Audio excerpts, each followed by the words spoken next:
Chers amis, bonjour, bienvenue dans cette nouvelle émission du Club des Hommes en Noir. Heureux de vous retrouver pour une nouvelle émission avec mes invités de cette semaine. On ne change pas une équipe qui gagne, à dire vrai, on change juste les places pour ce nouvel enregistrement. Et je vais changer, tiens, de tour. Je vais commencer par vous, monsieur l'abbé Benoît. Très heureux de vous accueillir. Moi aussi, merci de votre invitation.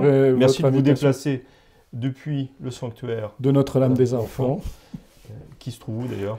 Dans le diocèse de Bourges, au cœur de la France. Donc vous venez quand même de loin.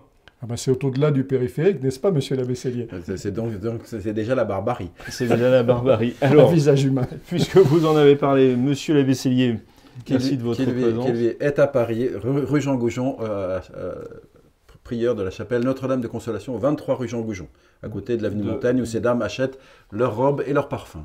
Voilà, et chapelle de la fraternité Saint-Pidis. Saint-Pidis. Nous recevons le chanoine Gelfucci du diocèse de Paris. Tout à fait. N'est-ce pas? Donc prêtre diocésain. Et dans ce club des hommes en noir, une veste grise. Anthracite. Anthracite, c'est un laïc qui se fait remarquer évidemment. Guillaume de Thuellois, directeur du Salon Belge. Bonjour Philippe et bonjour aux auditeurs. Et d'autres lieux découverts à marée basse. Voilà, et d'autres... Et parfois même à marée montante. Souvent à marée montante à mon sens, mais enfin bon. Alors, on profite un petit peu de, si je puis dire, pardon de parler comme ça d'ailleurs, du conflit en Ukraine pour élargir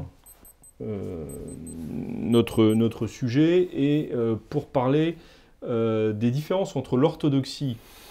J'aime pas beaucoup le terme personnellement. Entre guillemets. Les orthodoxes, voilà, entre guillemets. Mais vous me corrigerez tout à l'heure. Entre l'orthodoxie et le catholicisme. Et puisque nous sommes en temps de carême, ça ne vous a pas échappé, j'espère, l'une des choses qu'on entend souvent, c'est que les orthodoxes, eux, font un vrai carême. Et que nous, nous, les catholiques romains, parce que c'est certainement différent pour les catholiques orientaux, nous sommes des joueurs de seconde zone en la matière. Vous n'avez jamais entendu ça, vous? Si, et c'est vrai. Qu'est-ce que vous répondez à ça? Alors, allez-y, prenez la parole. Eh bien, c'est vrai, nous avons abandonné le jeûne.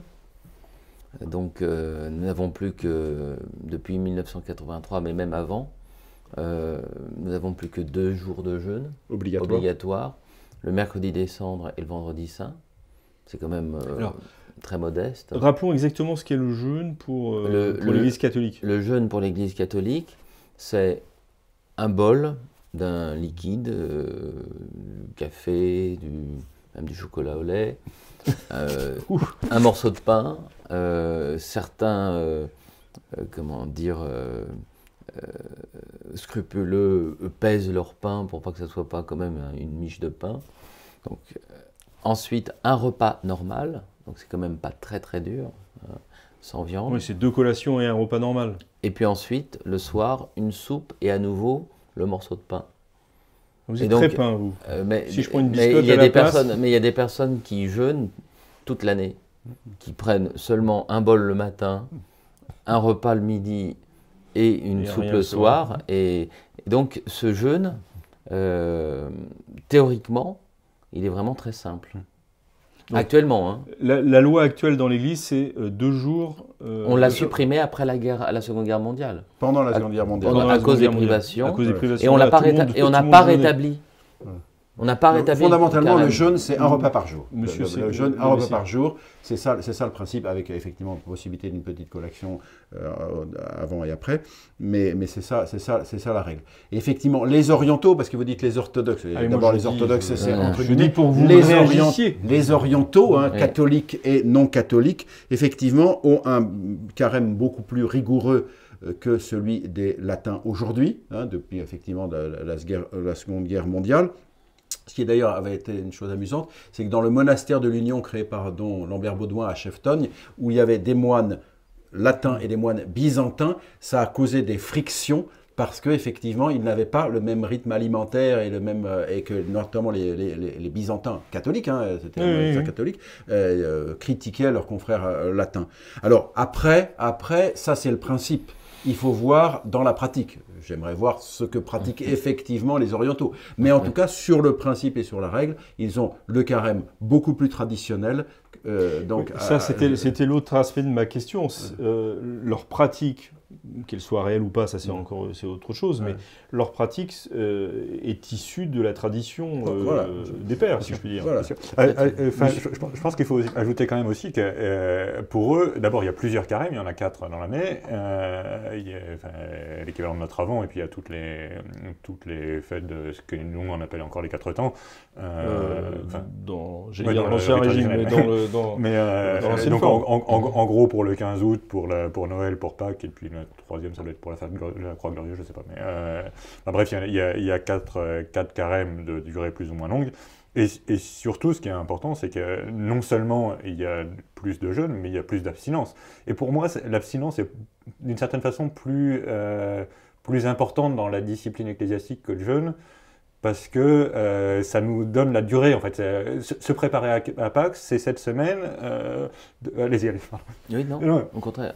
Non, mais donc, en tout cas, moi, typiquement, moi, j'ai une femme de ménage roumaine orthodoxe, et je dois dire que c'est très édifiant de la voir vivre, parce que, alors elle, pour le coup, elle est très pieuse, mais elle maintient tout l'Avent, tout le carême, interdiction de viande, interdiction d'œufs, etc. Donc c'est quand même très édifiant.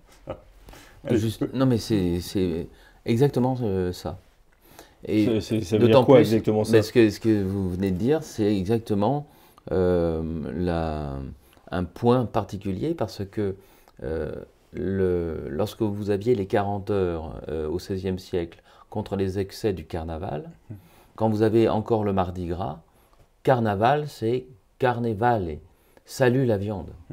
C'est-à-dire qu'on ne mangeait pas de viande pendant 40 jours. Si on rétablissait cela, eh bien, ça marquerait une identité. Latine. Alors, ça serait de l'identitaire, n'est-ce pas? Et on ne veut pas faire de l'identitaire.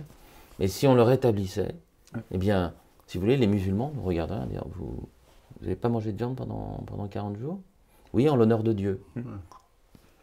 Et de produits animaux, hein, puisque les œufs, il n'y avait pas d'œufs. C'est pour ça, les œufs de Pâques sont le fait que quand on arrivait à Pâques, c'est des œufs au chocolat aujourd'hui, mais les œufs de Pâques, quand on arrivait à Pâques, enfin on pouvait manger des œufs. On vous a pas entendu, monsieur l'abbé Benoît? Moi, j'ai pas Peut-être qu'il grand-chose ne pratique pas le carême. Nous avons notre propre carême dans la tradition berrichonne. Je n'en doute pas non plus, oui. Non, j'ai pas grand-chose de plus à dire à toutes ces paroles, sauf que, évidemment, pour le comprendre aussi, c'est que, en particulier l'orthodoxie russe, mais c'est arrêté en 1917 quelque part. Donc il n'y a plus rien eu de changé dans l'Orient, dans les civilisations qui sont restées du point de vue religieux plus traditionnelles que nous, c'est vrai. Oui, oui. Et de fait, mais après est-ce qu'il faudrait s'en inspirer? Je vois aujourd'hui... De toute façon, la difficulté principale, c'est toujours la même, c'est que les chrétiens fervents, je voudrais quand même qu'on fasse rendre hommage ici à tous nos frères moines et moniales et religieux qui, eux, le vivent, continuent à le vivre, les grands carèmes, les chartreux.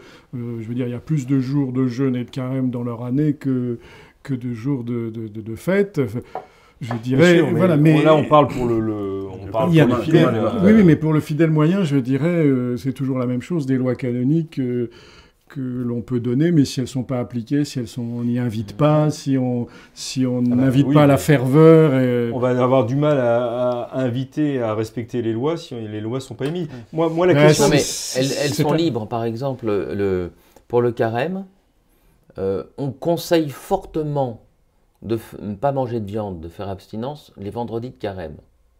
Mais il y a toujours ou bien... Nisi alia de luxta causa. Voilà, et donc, mais si vous trouvez une autre pénitence, eh bien, vous pouvez faire une autre pénitence.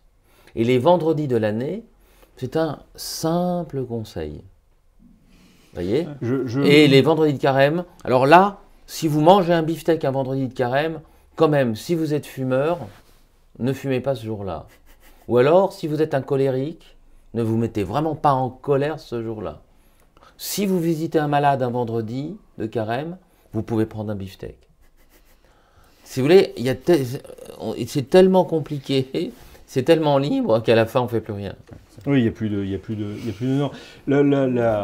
L'interrogation que j'ai, c'est qu'on comprend très bien que Pie XII, pendant la Seconde Guerre mondiale, ait choisi, ait édicté une loi qui adoucissait justement le jeûne, et notamment pour les 4 temps, etc. Mais aujourd'hui, au moins en Occident, au moins dans nos pays où on est encore dans une société de consommation avec des biens en abondance, il est quand même assez étonnant qu'on ne remette pas mais le carême. le jeûne, le carême, dans toute sa... Ce qui est paradoxal aussi dans l'ambiance actuelle, c'est que on est maintenant coincé entre l'orthodoxie russe qui reprend son influence et l'islam qui nous titille des deux côtés. Des deux Et côtés. moi, Alors, combien de fois j'ai rencontré des jeunes catholiques qui d'eux-mêmes essayaient de faire un vrai carême, mais trouvaient leur inspiration dans la tradition orthodoxe. Ou alors dans un post-modernisme bobo où le jeûne devient à la mode. Je parle pas de cela, mais... Oui, finalement, moi, une fois, j'étais dans le métro, une jeune fille avec, je pense, son fiancé ou je sais pas quoi, elle devait être catholique et lui devait être musulman, qui m'aborde, expliquez-nous exactement ce qu'est le carême chrétien. Et c'est vrai que par rapport à un musulman... Le ramadan chrétien, vous voulez dire ? Non, mais par rapport à un musulman... j'étais un petit peu, je me suis attardé au carême traditionnel, si vous voulez, tel qu'il était, sans rentrer dans ce qui se passait aujourd'hui, pour pas me déconsidérer. C'est vrai qu'aujourd'hui, bien, il faudrait donner. Mais est-ce qu'on croit au péché et à la pénitence ? Est-ce qu'on croit à Dieu déjà ? Voilà. Est-ce qu'on croit au péché et à la pénitence ? C'est la première chose, parce que le carême, c'est quand même lié au péché et à la pénitence. Et est-ce qu'on croit aussi au symbolisme ? Parce qu'il y a dans ces actions du symbolisme. Moi, c'est ce que je dis toujours aux gens qui viennent se confesser, qui me disent j'ai mangé de la viande le vendredi. Je dis en soi, l'Église pourrait décider que ça soit le mardi, pourrait décider que ça soit pas ceci ou cela. Mais ce qui compte effectivement symboliquement, c'est que le vendredi, je ne mange pas de viande et je me rappelle que je suis un chrétien. Dans ce monde où le grand capital nous exploite comme des pauvres hères, eh bien nous sommes catholiques, nous sommes chrétiens, nous sommes des enfants de Dieu et je fais une chose à la cantine de l'entreprise sous le regard de Dieu. Et ça, c'est important pour celui qui le fait. Et je ne mange pas de chair le jour où le Verbe a donné sa chair pour ça, c'est le symbolisme aussi. C'est le vendredi, vendredi saint. J'ai 2 petites histoires à vous raconter. Des petites histoires. J'étais au service militaire et j'étais séminariste entre ma 3e année et ma 4e année. Et donc, j'étais remonté comme une pendule. Et donc, en tant que séminariste... et puis voilà, donc le vendredi, c'était hors de question que je mange de la viande, comme de nos jours d'ailleurs. Mais à un moment donné, on était rentrés d'une marche, on était tous poussiéreux, tout ça. Ils avaient fait exprès de nous emmener, de nous faire partir à la cantine sans se doucher ou quoi que ce soit. Donc on n'avait pas dormi, enfin on était crevés. On était là, on mange. Et puis là, c'est vendredi et hop, on met un beefsteak. Et là, alors que j'étais vraiment claqué et que j'aurais pu, avoir nécessité, avoir des dispenses. Non. Et alors le pauvre cuisinier, il remballe son truc. Je vais m'asseoir avec uniquement la garniture. Et là, ils viennent, des frites, ils viennent avec 2 œufs. Et autre chose. Mais vous les avez acceptés là. Comment ? Et je les ai acceptés. Vous avez fait un acte de charité quand même. Et sinon, vous pouvez rester. Vous avez dans la communauté de l'Emmanuel, c'est assez connu, ils font un jeûne d'une semaine, enfin du lundi au samedi, au pain et à l'eau. Et donc vous avez actuellement des chrétiens qui souhaitent jeûner. Et qui le font donc. Et qui le font, mais alors que ce n'est pas demandé. Mais vous avez comme ça, je ne sais pas, un curé parisien de l'Emmanuel qui, avec une dizaine de personnes, vont dire « Allez, on jeûne au pain à l'eau ». Alors, il faut un objectif, hein, c'est pour se séparer de ses excès de sensibilité, pour maîtriser aussi justement... vous savez, quand on jeûne, ça nous entraîne aussi à maîtriser nos nerfs et à se mettre moins en colère. J'aime beaucoup. Mais c'est des choses, c'est des conséquences, et c'est aussi pour réparer nos fautes par rapport à notre Seigneur. Et donc, vraiment, il nous manque actuellement un esprit de pénitence. Alors, je termine avec Medjugorje. Vous avez c'était prévu, ça. dans les manuels, mais vous avez les voyants qui sont là depuis 35 ans, avoir des apparitions maintenant annuelles pour les uns, Oui, on a quotidiennes fait et une autres. émission sur le sujet, monsieur Abbé. Bon, mais ce qui est intéressant, c'est qu'on y croit, on n'y croit pas, mais ça a donné l'idée de jeûner dans l'église, quoi, enfin, dans des paroisses. Alors que même les traditionalistes vont être plus frileux en cette matière. Parce qu'on dit, oui, mais c'est un peu trop ostentatoire, c'est un peu trop chacha. Mais on ne sait plus où on habite à la fin. Guillaume, vous vouliez parler? Oui, juste un petit mot sur le sens de la loi. Moi, j'avoue que je ne comprends pas très bien. Vous disiez tous, on comprend pourquoi Pie XII a changé la loi. Moi, je ne comprends pas pourquoi Pie XII a changé la loi. Pardon, mais je ne comprends pas. Une loi, ça reste. On dit casuistiquement, on change. Il y Ah avait oui, rien à non, manger. c'était des adoucissements, il n'a pas Mais supprimé non, la loi. Il n'y avait Ah rien à Ah, manger. il a Oui, non, suspendu, il a suspendu la loi. Il a suspendu, Ah oui, d'accord. en disant- Alors, alors, il a suspendu, non, il n'a pas changé en tant que tel. Mais donc, C'est le Concile qui l'a changé. Donc on est d'accord que la loi, oui, donc, avec mais, Non, la- non, mais mais la- moi en fait, ce qui me paraît extrêmement perturbant, je sais bien qu'il y a 1000 raisons de se dire la loi n'est pas applicable dans telle et telle condition. Très bien. Moi, ça me choque absolument pas que des personnes de 65 ans ne l'appliquent pas. Aucun problème. En revanche, ce que je ne comprends pas, c'est pourquoi on ne dit pas clairement dans l'Église catholique, le principe de base, c'est que tous les vendredis sont abstinence. Évidemment que tout le monde ne va pas appliquer. Enfin, d'abord, ça nous donnera un modèle.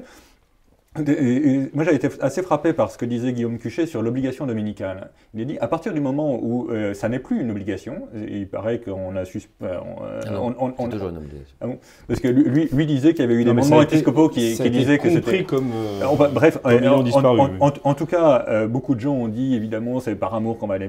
Enfin, Dieu merci, il y a beaucoup de gens qui vont à la messe par amour, mais si ça n'est plus une loi... Quand on se pose la question de dire je ferais bien la grâce matinée, bah, évidemment que si c'est une loi, c'est une loi. Et puis évidemment que ça nous arrivera peut-être de ne pas la respecter. Enfin, sur l'obligation dominicale, je pense que c'est quand même pas trop compliqué, mais pour l'abstinence, on peut se dire dans telle et telle condition, je suis invité à déjeuner, c'est pas moi qui choisis, très bien, d'accord. Mais d'abord, s'il y a une loi, les gens, par respect, moi ça ne me viendrait pas à l'idée de mettre du cochon si j'invite un musulman. Je mange du cochon et j'ai pas du tout l'intention d'arrêter d'en manger, mais ça me paraît la moindre des politesses pour les gens qu'on invite. Et donc, si la loi est commune et connue, ça fait quoi de dire le vendredi, il n'y a pas de viande, voilà, c'est comme ça.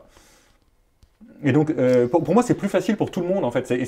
Je ne comprends pas. C'est la loi libératrice. en fait. Exactement, la Oui. loi, ça libère. C'est de la psychologie élémentaire. Je ne comprends pas pourquoi on ne le fait pas. Pardon, Alors vas-y. Pie XII a continué la suspension, et puis après ça a été supprimé. Alors, il a un à peu cause des remis- rationnements. Et À à cause des cause- rationnements. D'accord, ok. Oui. Ok, pardon. Oui, et puis Parce que jusque dans les années 48, 50, C'est avoir un les tickets. morceau de viande, C'est les c'était... Oui, il y avait encore les apéro, tickets. Ça, c'est Ouais. un Je me grand souviens, sujet de Daniel. Un grand sujet de Daniel, qui était né en 47 et qui nous rappelait ces histoires de tickets. Continuons avec les comparaisons, si vous voulez bien, entre l'orthodoxie et puis le catholicisme, étant entendu une fois pour toutes que le mot orthodoxie là est entendu Entre guillemets. selon le langage courant. Est-ce qu'ils ont est-ce que nos frères orthodoxes ont des leçons à nous donner en termes de dévotion et de liturgie? Bah, il reste Parce- tout simplement fidèle à la liturgie de toujours, en toute tranquillité. Non, mais je veux dire, La leur, c'est pas la même que la vôtre. Voilà. Hein. Ah si, Des c'est la mienne. orientaux. C'est la nôtre dans La les liturgie, orientaux. la liturgie byzantine est une C'était de liturgie la que je provocation. respecte et que si c'était ma culture, je célébrerais sans aucun problème, auquel je suis prêt à assister. D'ailleurs, j'ai assisté au Russicum quand nous étions à Rome pendant le séminaire. J'ai assisté à un office du Vendredi Saint sans aucun problème, office catholique russe, donc byzantin. Ça ne me pose aucun problème. Donc c'est une liturgie. Alors après, les orthodoxes ne sont pas catholiques, mais les byzantins catholiques Sont catholiques. et voilà, et les Oui. maronites et les tous les orientaux catholiques sont mes frères et leur liturgie est tout à fait respectable. Moi, je suis latin, donc je célèbre la liturgie latine, mais encore une fois, si c'était ma culture ou puisque c'est une loi canonique, on peut assister à la messe dominicale et remplir son devoir dominical dans n'importe quel rite catholique, donc ça ne me pose aucun problème si je devais aller D'ailleurs, un certain nombre de traditionnalistes, au moment des années 70, allaient à Saint-Julien-le-Pauvre, etc., à la liturgie byzantine. Bien après les années 70. Voilà. Et donc, effectivement, ils nous donnent une leçon en restant, eux, tout simplement fidèles, comme l'a été l'Église latine jusqu'aux années 60, à leur liturgie reçue des pères, reçue de la tradition, reçue de l'Église, tout simplement. Et également aux observances chrétiennes. On parlait du carême et d'autres observances sur lesquelles la modernité, l'évolution a fait qu'on a un peu lâché la bride et qu'effectivement on a supprimé la loi au lieu de... Les mandements de carême traditionnels des évêques, au début du carême, disaient « nous autorisons les œufs tel jour », etc. C'était un classique, hein, « nous autorisons le beurre », etc. Donc il y avait la loi générale et puis il y avait tous les aménagements qui étaient motivés par de justes causes. Et décidés par les évêques en fonction de, en fonction de la réalité. La grande tour de la cathédrale de Bourges, qui s'appelle la tour de beurre, a été construite grâce à ceux qui achetaient à l'évêque le droit de manger du beurre pendant le carême. Voilà, mais en l'échange de belles aumônes. Voilà, et donc, effectivement, aussi d'une pénitence, parce que l'aumône, c'est aussi une pénitence, c'est clair. Donc, je crois qu'effectivement, il nous donne des conseils. Après... Des conseils ou des...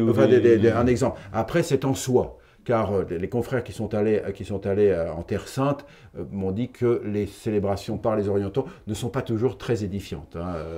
Je dirais que ce n'est pas toujours parfait. Mais bon, voilà, c'est en soi. Oui, puis aussi, voilà, ça peut être vrai chez nous. Il y a des paradoxes. Il y a des paradoxes, par exemple. Combien de catholiques, enfin je l'ai entendu 500 fois, la rue d'Aru, la liturgie byzantine... Oui, tout à fait, c'était le sens de ma question d'ailleurs, parce que c'est souvent un modèle qui est donné. Quand vous grattez, vous apercevez que cette musique russe, authentique, qui a ses racines dans les steppes... C'est le XVIIe siècle. Ça vient d'Italie. Tout vient des musiciens italiens qui ont débarqué en Moscovie à partir du XVIe siècle. Enfin, je ne dis pas tout, mais enfin, comme l'architecte... Fondamentalement, après la résurrection de la Russie, après les invasions tartaro-mongoles, ils ont tout reconstruit. L'architecture dite byzantine, quand vous allez dans les églises autour de Moscou, etc., vous voyez, on vous dit, ça c'est un architecte italien, ça c'est un architecte italien, ça c'est un architecte italien, et vous voyez les ressemblances. Donc, vous voyez, mais ça c'est alors pour ne parler que de l'orthodoxie russe, c'est leur grand débat interne entre slavophiles et occidentalistes, et dans lesquels ils sont donc il faut être à la fois très admiratif de leur respect d'une liturgie déployée, etc. Je pense aussi que dans certaines campagnes russes, c'est plus à la cool, comme on dit. C'est plus rustre. Monsieur l'abbé. Tout dépend, mais voyez-vous, comme saint François d'Assise, qui vivait véritablement la pauvreté, mais qui voulait que pour la liturgie, il y ait les plus beaux calices et les plus beaux ornements. Le Saint Jean-Marie Vianney, le Saint Curé d'Ars, qui changeait pas sa soutane, mangeait des pommes de terre, mais allait acheter à Lyon les plus belles chasubles en soie naturelle. Voyez-vous, même si parfois ça manque de piété et qu'un office byzantin dure 3 heures et que les gens vont et viennent et que peu assistent à une messe du début jusqu'à la fin. L'intégralité. Vous voyez, et donc il y a des bémols à donner.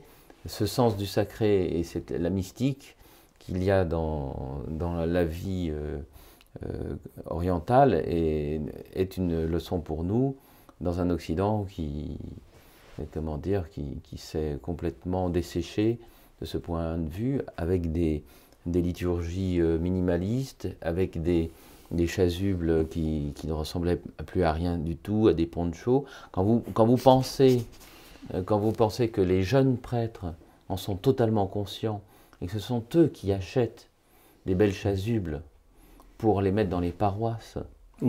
Aujourd'hui, oui. Sur les ventes aux enchères d'objets liturgiques, c'est horrible parce qu'on se bat entre curés, ça c'est clair. Oui. C'est quand même curieux. Et alors ceux qui ont été marqués, qui ont entre 50 et 70 ans, et qui prennent n'importe quoi pour célébrer la messe, parce que de toute façon, en effet, certains sont très spirituels et ils disent c'est pas l'habit qui fait le moine, mais les jeunes prêtres qui sont peut-être tout aussi spirituels que leurs aînés, mais ils veulent que ce soit beau pour Dieu. Et c'est la raison pour laquelle vous avez dans des églises parisiennes, comme par magie, n'est-ce pas, de 500 jeunes à certaines messes. Parce qu'on ne prend pas les mouches avec du vinaigre et que quand vous avez un évêque orthodoxe, eh bien, on voit que c'est un évêque. Hein. C'est impressionnant. Tout à fait. Je mets un petit bémol. L'habit fait le Encore un moine. bémol. L'habit fait le moine. Non, mais c'est L'habit ironique. l'habit fait le moine. C'est déjà Aristote, c'est un des 10 accidents d'Aristote. Que l'habit fait le moine. Bien sûr. L'habitus, c'est-à-dire la transformation de l'homme par le vêtement et le bijou. Voilà. Guillaume, en tant que laïc, sur les leçons éventuelles, je dis bien éventuelles maintenant, parce qu'on a mis beaucoup de bémols qu'on peut recevoir en termes liturgiques. Moi, je pense qu'on a beaucoup à apprendre des orientaux, orthodoxes ou catholiques, mais personnellement, ce que je retiendrai surtout, c'est le fait qu'on ne réforme pas en temps de crise.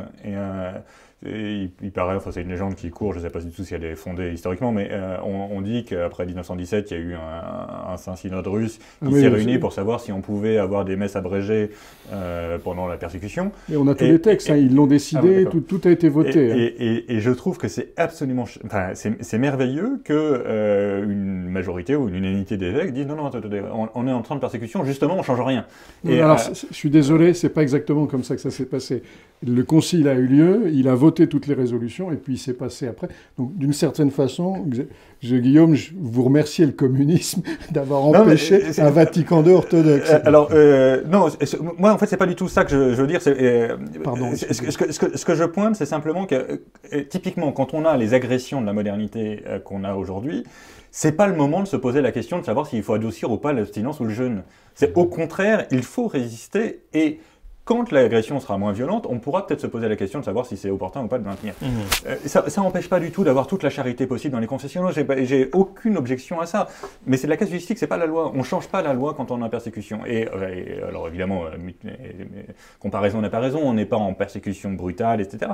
Il n'empêche que c'est, typiquement pour moi, la nouvelle messe, c'est une très mauvaise façon de réformer, quoi qu'on pense par ailleurs du sujet, c'est une très mauvaise façon de réformer.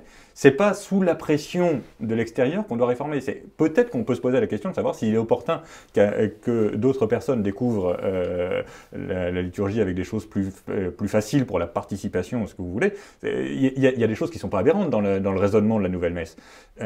Sauf que c'est pas sous la pression de l'extérieur qu'il faut le faire. Et moi, je trouve très dommage que l'Église latine se soit mis à l'écoute du monde, comme on a dit à l'époque. Non, c'est le monde qui doit se mettre à l'écoute de l'Église, c'est dans le sens inverse. Et si on a à se mettre à l'écoute de quelqu'un, c'est plutôt à se mettre à l'écoute du Mont Athos, se mettre à l'écoute de Solesmes, ça d'accord. Parce qu'on va apprendre des choses sur la liturgie pour la paroisse en voyant comment les moines appliquent. Ça, oui, mais pardon.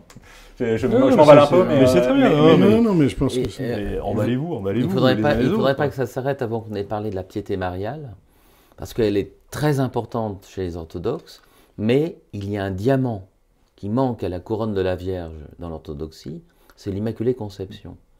Et c'est la raison pour laquelle, ça c'est mon opinion, la Vierge Marie, et vous la partagez, à Fatima, demande à ce que la Russie soit consacrée à son cœur immaculé. Or, il est difficile pour les orthodoxes, la dévotion au cœur du Christ ou au cœur de la Vierge Marie n'est pas leur habitude. C'est des dévotions modernes pour eux, mais d'ailleurs ce sont des dévotions modernes. Oui, mais voilà. Effectivement, j'ai un de mes amis aussi. Les évêques ukrainiens qui demandent au pape de consacrer la Russie au cœur immaculé de Marie, ça, c'est vraiment un signe. Un signe, pardon, je vous donne un signe de vraiment spirituel. De vrai ? Vraiment spirituel. Parce que les évêques ukrainiens pourraient être anti-russes par principe, d'avoir eu l'idée de demander au pape, plus formellement que Jean-Paul II, de consacrer la Russie au cœur immaculé de Marie, on respire un peu dans toute cette atmosphère d'anxiété. Pour donner un autre exemple aussi, j'ai un ami qui est très, très tenté par l'orthodoxie russe, mais qui reste dans l'Église catholique à cause de l'adoration. L'adoration eucharistique.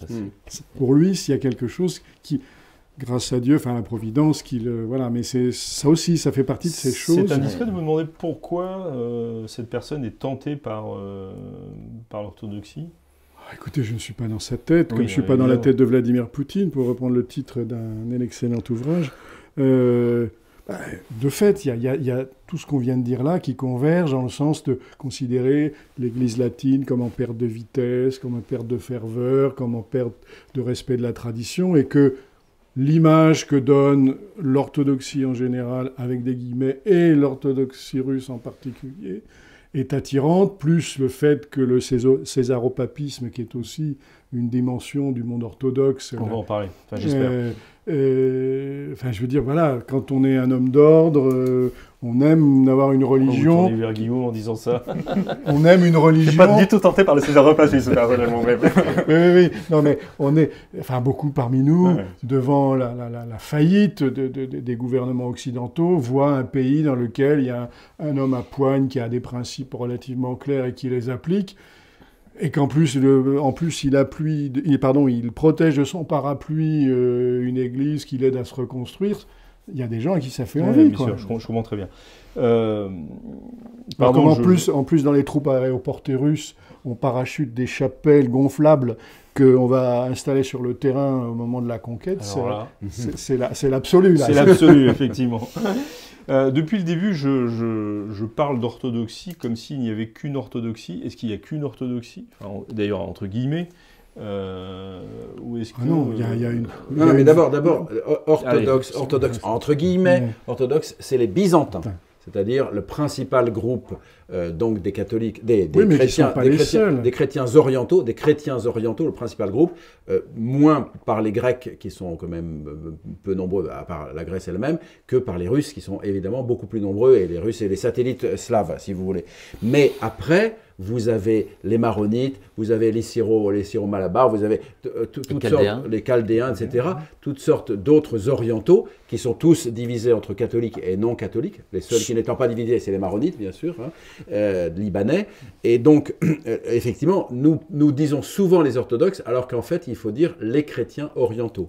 Qui, pour remonter encore plus loin, en gros, si vous voulez, se rattachent pour les uns à la tradition alexandrine, les Coptes et les Éthiopiens, à la tradition antiochienne, c'est les Chaldéens, les Syriaques, les Syro-Malabars, les Syro-Malankars, pour ne pas les oublier. Voilà, toute cette tradition. Et puis, une tradition qui se raccroche à Constantinople, qui est quand même le patriarcat le plus récent, qu'on dise, et qui, alors là, vous avez donc les Russes, les Grecs, les Bulgares, et toutes ces églises-là, les Serbes, etc.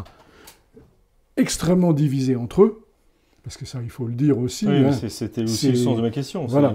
On n'a pas affaire à un bloc normalement regroupé autour du patriarche de Constantinople, dit œcuménique, voilà, mais dont les liens sont très ténus. C'est très ténu. Vous avez théologiquement, par exemple, vous avez une partie des chrétiens orientaux qui sont partisans de la thèse erronée de l'invalidité des rites qui ne sont pas donnés dans la vraie foi et qui rebaptisent, qui reconsacrent les prêtres, etc., qui les rejoignent, et d'autres qui tiennent la thèse vraiment traditionnelle et vraiment chrétienne et catholique, que les sacrements donnés selon la forme et le rite sont producteurs de grâce parce qu'ils sont les rites de notre Seigneur Jésus-Christ et pas de ministres qui les administrent. Donc rien que ça, c'est une division très, très importante et très fondamentale.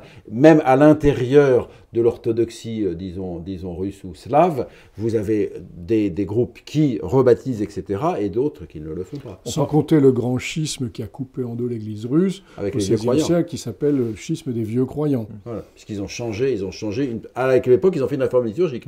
Oui, mais qui est très curieuse, parce que les Russes ont défendu des usages qu'ils pensaient extrêmement anciens et directement liés à Constantinople, alors qu'en fait, ce que le patriarche proposait, c'était de revenir à des usages grecs. Enfin, c'est des histoires d'une complexité extraordinaire, mais qui ont brisé des querelles byzantines, c'est ça que vous voulez dire. Oui. C'est d'une immense complexité, sans compter les sectes, les groupes millénaristes, qui sont innombrables. Et sans compter aussi le fait que beaucoup de débats tournent autour de l'interprétation des conciles. Quand on dit orthodoxe, ça veut dire qu'il adhère aux 7 premiers conciles œcuméniques sur la Trinité et sur la Christologie. En gros, évidemment c'est un peu plus sophistiqué que ça, mais par exemple, je me souviens avoir eu une discussion avec le patriarche copte catholique en lui demandant très naïvement, parce que les coptes étaient réputés chez nous être monophysites, en lui demandant très naïvement si les coptes orthodoxes étaient encore monophysites. Il m'a dit « mais non, ils n'ont jamais été ». Alors je l'ai regardé éberlué et il m'a dit non mais c'est juste une façon de... Benoît, c'est tout. En fait, c'était juste notre façon de lire les conciles de l'époque. Et donc, il y a jamais eu de débat. Alors, je pense qu'il y a évidemment de l'orientalisme là-dedans. Mais je trouve ça très intéressant. Parce que ça dit aussi que beaucoup de schismes sont des schismes beaucoup plus formels que... Il y a des schismes doctrinaux, hein, c'est pas du tout pour mépriser ça. Mais il y a beaucoup de schismes qui sont politico-formel et beaucoup moins strictement théologique, d'autant que, je voulais insister là-dessus aussi, d'autant que les orthodoxes au sens large, hein, les catholiques orientaux, les chrétiens orientaux séparés, sont en général très faibles du point de vue théologique. Ils sont bien meilleurs que nous généralement en liturgie, mais beaucoup plus faibles que nous en théologie. Il y a que les moines qui font un peu de théologie et encore pas beaucoup. Non mais pardon d'être aussi... typiquement, le débat que vous avez sur la validité des sacrements, c'est des débats, et vous pouvez avoir cette discussion-là avec des orthodoxes assez haut de gamme, ils voient même pas de quoi vous parlez. Alors que pour nous, c'est vraiment du niveau du un catéchisme peut-être amélioré, mais... oui, quand même, n'exagérez pas trop. Non, mais je veux dire, c'est pas très original, matière forme pour les sacrements, il n'y a pas besoin non plus d'être un docteur en théologie dans l'église latine pour savoir à peu près de quoi on parle. Des higoumènes, etc., vous dites. Et donc après, quand vous leur dites... C'est une distinction occidentale pour eux. Oui, bien sûr, bien sûr. Donc c'est pour ça que ça... Mais attention, c'est un grand débat autant des pères, avec Saint-Cyprien, etc. Et donc, voilà, ce n'est pas quelque chose d'aujourd'hui, et ce n'est pas l'Église latine qui était seulement partie prenante. Hein. L'Église tout entière était autour de cette question-là, qui est quand même une question fondamentale. Est-ce que les sacrements sont... Oui, bien sûr, que ce soit fondamental, c'est évident. Voilà. Mais pour rebondir sur ce qu'il dit M. Tullois, nous sommes les voisins. Nous sommes au 23 rue de la rue Jean-Goujon, je ne sais pas si je l'ai déjà dit, donc la chapelle Notre-Dame de Consolation. Et de la fraternité sacerdotale Saint-Pédis. Et au 15, la cathédrale Jean-Baptiste des Arméniens apostoliques, donc non catholiques. Et ils ont fait une petite brochure que j'ai lue pour présenter leur cathédrale, etc. Et ils disent explicitement, au détour d'une phrase, que les accusations que l'on fait poser sur les Arméniens non catholiques ne sont pas justifiées et qu'ils ne sont pas, je ne sais jamais ce qu'ils sont, mais enfin, ils ne sont pas de monophysites en réalité, etc. Donc après... Oui, ça va dans le sens de après, effectivement, il y a des questions de langue, de culture philosophique et théologique qui font qu'on ne s'est pas bien compris, etc. D'opposition politique, parce qu'il y avait, je dirais, les Égyptiens, comment ils s'appellent les Égyptiens Les Coptes. Les Coptes, les Melkites. Les Melkites, c'était les partisans de l'empereur, donc voilà, contre ceux qui voulaient être indépendantistes. Bon, il y a un mélange assez complexe. Justement, il y a un sentiment, dans l'histoire, on le voit bien, il y a un sentiment aussi anti-byzantin dans ces églises de la tradition d'Antioche ou la tradition d'Aix.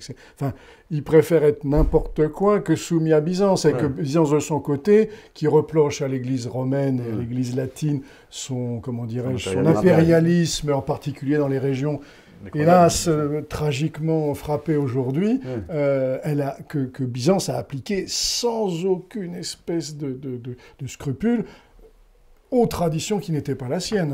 Il faut dire ça aussi. Hein. On a évoqué la politique à plusieurs reprises. Là, quel est justement comment se conçoit le rapport entre le chant temporel et le chant spirituel dans les chrétiens, chez les chrétiens orientaux séparés de Rome? Il y a d'abord quelque chose de... Après, je vais laisser parler les plus savants que moi, mais la première chose... Non, mais c'est vrai. Mais la première chose importante, c'est l'autocéphalie. C'est-à-dire qui fait qu'à chaque nation, au sens une culture, un peuple, etc., correspond une église. Donc, le lien entre cette nation et son régime politique est extrêmement étroit. Devient très étroit de ce fait-là. Sans capacité d'aller d'en appeler à Rome. Voilà, c'est la première chose, c'est la première brique de l'édifice. Et par ailleurs, je pense qu'il y a un autre élément qui est vraiment fondamental, c'est que l'Empire romain d'Orient a duré 1000 ans de plus que chez nous, et nous, ce qui nous a donné, évidemment il y a l'Évangile, mais ce qui nous a donné la distinction entre Dieu et César, c'est pour une partie non négligeable l'affrontement entre l'empereur d'Occident et le pape, qui est un grand débat dans le monde latino-franc, en gros de Charlemagne au XIIIe siècle, pour faire simple, ce débat-là, il n'a pas existé en Orient. Et donc, oui, pourquoi et donc, ce qu'on appelle le césaropapisme chez eux, c'est en fait la tradition de Constantin le Grand qui aurait, si l'Empire d'Occident était resté, très vraisemblablement, on aurait eu le même genre de césaropapisme chez nous. Providence a voulu que... Qu'est-ce qu'on appelle exactement le césaropapisme? Le césaropapisme, pour qu'on comprenne bien. C'est l'idée que César, donc le prince temporel, généralement l'empereur romain, et par ailleurs, l'évêque du dehors, comme disait Constantin, c'est lui qui réunit les conciles, c'est lui qui les fait appliquer, c'est lui aussi qui impose, avec des succès très mitigés, par exemple quand on a fait les conciles d'Union, à Lyon ou à Florence, donc à Florence en particulier, c'est l'empereur qui impose, parce qu'évidemment il voit la pression turque qui arrive, et il n'arrive pas à l'imposer, parce que quand il revient, il se prend des tomates. Enfin, j'exagère un peu, mais pas loin. Pire. Et donc évidemment, il y a aussi le fait que le peuple, d'ailleurs c'est très, très commun, le peuple est souvent plus radical que ses chefs, que ce soit religieux ou politique. Alors, ce qu'il faut rappeler, c'est que les empereurs byzantins étaient des théologiens. C'est-à-dire, ils se piquaient de théologiens, ils faisaient des livres de théologie, etc. Alors, bon ou mauvais, ça c'est autre chose. Et donc, effectivement, l'empereur était, disons, le chef de l'Église, même s'il y avait un patriarche, le chef de la chrétienté. On va dire, ça sera le chef de l'Empire romain chrétien. Et donc, effectivement, il intervenait à un très haut niveau, et à certains égards, les patriarches étaient de ces créatures. Il les virait quand il voulait, il en mettait d'autres. Alors, effectivement, il pouvait y avoir des réactions que j'appellerais politiques, c'est-à-dire le peuple se soulevant, etc. Ça, c'était possible. Oui, quand on chassait l'empereur. Bon, voilà, bon. Mais voilà, c'est effectivement la mainmise du pouvoir temporel qui a une certaine... je veux dire, un certain enracinement, c'est une certaine vérité dans une société totalement chrétienne, mais la distinction entre le pouvoir civil et le pouvoir religieux n'est pas correctement réalisée, et finalement, puisque c'est lui qui a l'armée, la police, etc., il y a, je dirais, une pression du pouvoir civil sur le pouvoir ecclésiastique. Et donc, comme l'a dit M. Thiolois, effectivement, il y a eu un grand combat pour se libérer de cette tutelle, qui n'est pas forcément mauvaise, parce que ce sont les empereurs ottoniens, les empereurs donc, germains ottoniens, qui ont rétabli une papauté correcte après un siècle de fer qui était un désastre. Donc, ce n'est pas toujours mauvais, mais en même temps, il faut essayer de trouver un équilibre pour que l'Église reste dans sa liberté de prêcher l'Évangile et non pas inféoder un pouvoir politique. Je me permettais juste de prolonger pour la situation russe en disant, à partir de Pierre le Grand, cette situation... Alors, Moscou, qui est la troisième Rome, crée un Saint-Synode qui, en fait, règle les affaires de l'Église. Ce Saint-Synode, il est calqué sur la structure de l'Église suédoise et il est présidé par un laïc qui a en réalité, tous les pouvoirs sur l'Église russe. Donc, vous voyez, une synodalité qu'on ne va pas encourager, celle-là. Et une des conséquences, c'est l'admission du divorce dans l'orthodoxie. Ils savent très bien que jusqu'au XIe siècle, l'Église n'a pas voulu du divorce, et eux vont adopter le divorce. Par pression du pouvoir impérial. Du pouvoir impérial. Vous avez la même chose qui va se passer dans l'anglicanisme, avec Henri VIII, et qui va faire une religion d'État avec Élisabeth II actuellement, qui est chef de l'Église d'Angleterre. Et là, dans les négociations avec la Chine, c'est ce problème qu'on appelle aussi le gallicanisme en France, de savoir si le roi de France pouvait nommer des évêques ou avoir une ingérence dans la vie de l'Église. Eh bien, la question se pose de manière forte et tendue en Chine avec l'Église patriotique. Dite patriotique. Et servi au pouvoir. Donc, l'orthodoxie est marquée par cela. Alors, en Russie, le fait que le pouvoir soit maintenant très favorable à l'orthodoxie a aidé. On parle d'un chiffre de 1000, mais c'est plus. 1000 quoi 1000 églises, 1000 monastères ont été rendus, restaurés depuis la chute de l'Empire soviétique. Plus une aide financière considérable voilà, du gouvernement. Et est-ce que ça va à l'encontre, en revanche, de Il faut l'indépendance spirituelle. Et du catholicisme, par exemple. Ben, le catholicisme veut une indépendance. Hein. Quand Saint Pie X non, mais en Russie actuellement, est-ce que le soutien... c'est une religion étrangère. Le principe... Il l'autorise pour les Polonais, en fait. Voilà, c'est ça.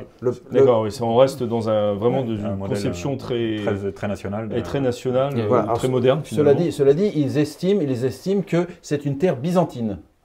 Donc les latins n'ont rien à y faire, si vous voulez. Et alors, c'est pas tout à fait la même chose que catholique, si vous voulez. Alors finalement, ça arrive au même résultat, mais ils considèrent que c'est une terre byzantine et que les latins ne doivent pas y venir. Sauf, évidemment, dans les ambassades, etc. Bon, ça, c'est pas un problème. Sauf qu'ils détestent beaucoup plus les catholiques orientaux, typiquement de l'Ukraine, qu'ils ne détestent les catholiques latins.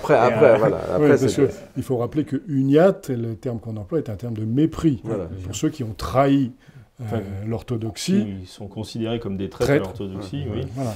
Et qui ont rejoint Rome. Juste pour revenir 2 minutes sur les relations politique-église, temporelle, spirituelle, il y a quand même quelque chose, moi je ne suis vraiment pas tenté par le césaropapisme, mais il y a quelque chose d'assez touchant, ou enfin comme vous voudrez appeler ça, et en tout cas dont on a peut-être nous des leçons à recevoir. Je suis frappé en particulier du fait que l'Église de France est devenue une Église déracinée. C'est-à-dire que l'Église de France ne parle de politique qu'en parlant de droits de l'homme. Jamais en parlant des Français, de la nation. Pas seulement l'Église de France. Non, mais en particulier pour la France, et on parlait du gallicanisme à l'instant. Il y a 100 ans ou 200 ans, on parlait du baptême de Clovis, on parlait que le Christ aime les Francs. Alors il y avait une part de propagande politique évidemment là-dedans, mais il y avait quelque chose d'enraciné dans la société française, dans la culture française, etc. Aujourd'hui, l'Église de France est quasiment séparée de la nation française, ce qui est très étrange. C'est une situation nouvelle dans l'histoire de l'Église de France. Et quand on regarde ce qui se passe en Russie, d'un côté on se dit Dieu merci, on n'est pas aussi soumis au pouvoir que eux, mais de l'autre côté on se dit qu'est-ce que ça ferait du bien d'avoir des évêques qui font un peu de politique, et de politique nationale, qui sont un peu identitaires, qui se disent chez nous, le fait que nous en France on célèbre mieux l'Assomption que les autres, etc. Enfin des choses qui sont évidemment, il n'y a pas que du glorieux là-dedans. Mais il y a aussi on n'est pas catholique en France comme on est catholique en Espagne, par exemple. Mais regardez la soumission administrative lors des confinements. Là, on replonge en France. Non, mais sans la jeunesse qui a prié devant les cathédrales, on aurait... Alors oui, mais vous avez gagné qu'une semaine ou 3 jours. Là, c'est pas juste une question d'enracinement, c'est aussi une question d'évêque, de préfet violet. C'est Bonaparte, d'adhésion à la laïcité, le lièvre mitré. C'est le courage aussi. Les préfets violets, c'est l'expression. Vous avez la Constitution civile du clergé, 1791 ou 93.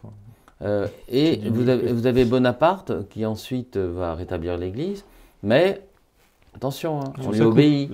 Et donc on appelait les évêques des préfets violets, puisque c'est la couleur de l'évêque. Voilà, ça voulait bien dire quelque chose. Et dans le catéchisme, il y avait le paiement de l'impôt et l'obéissance à l'empereur. Tout à fait. Merci beaucoup de tous ces points de vue et avis sur un monde qu'on ne connaît pas forcément. On pensera à tous ceux qui actuellement sont dans des situations difficiles en Ukraine et dans cette région du monde, qu'ils soient orthodoxes entre guillemets, ou catholiques. Nous nous retrouvons pour notre part la semaine prochaine, c'est promis encore une fois, pour une nouvelle émission, un nouveau Club des Hommes en Noir, avec d'autres invités, je vous le promets cette fois-ci. Mais vous êtes très bien par ailleurs, rassurez-vous, monsieur l'abbé.